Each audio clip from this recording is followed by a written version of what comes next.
handle file uploads in Cypress? Cypress doesn't support file uploads directly since it operates within the browser security sandbox. However, you can work around this limitation by using third-party libraries like Cypress File Upload Backquote or by stubbing the file upload functionality using network requests. 12. What are Cypress fixtures? Cypress fixtures are used to mock and serve static files for testing purposes. Fixtures allow you to stub network requests and provide specific response data from a local file.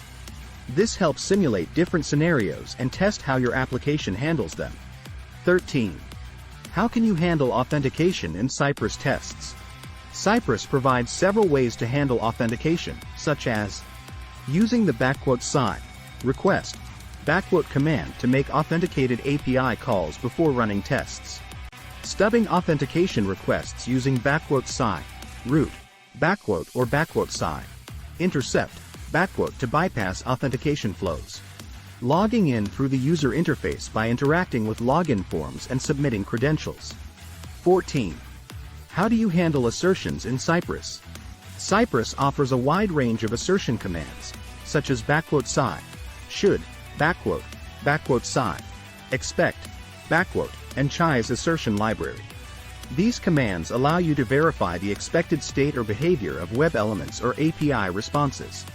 You can chain assertions to validate multiple conditions within a test. 15. How can you handle pop-ups or alerts in Cypress? Cypress provides commands to handle pop-ups or alerts, such as _side, on, and _side, stub, You can listen for specific events and stub their behavior to simulate user interactions or dismiss pop-ups programmatically. 16.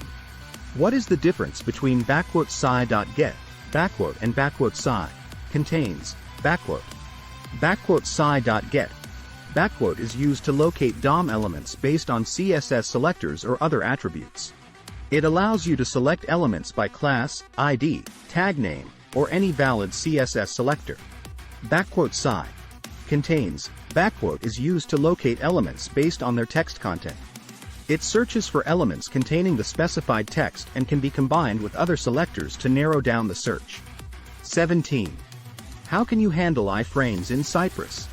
Cypress provides the _side, iframe, command, which allows you to interact with elements inside iframes. You can switch to the iframe context, perform actions or assertions, and then switch back to the main document context if needed. 18. What are aliases in Cypress and how do you use them? Aliases in Cypress allow you to store references to elements, values, or commands for later use. They improve test readability and reduce duplication. You can create aliases using the _as keyword and then reference them in subsequent commands using at alias name JavaScript SCI.get myElement as myElement SCI.get at myElement click . 19. How can you run Cypress tests in a C/CD pipeline? Cypress can be integrated into a C/CD pipeline using the Cypress CLI and appropriate C/CD tools like Jenkins, CircleCI, or GitLab C. You can run Cypress tests headlessly using the Cypress run command, generate reports, and set up configurations to execute tests automatically upon code changes or on a scheduled basis. 20. How do you handle flaky tests in Cypress? Flaky tests are tests that produce inconsistent results due to timing issues or dependencies on external factors. To handle flaky tests in Cypress, you can use Cypress's built-in retry and waiting mechanisms, increase timeouts, add proper assertions, use stubs or mocks, and design your tests to be more resilient to external dependencies.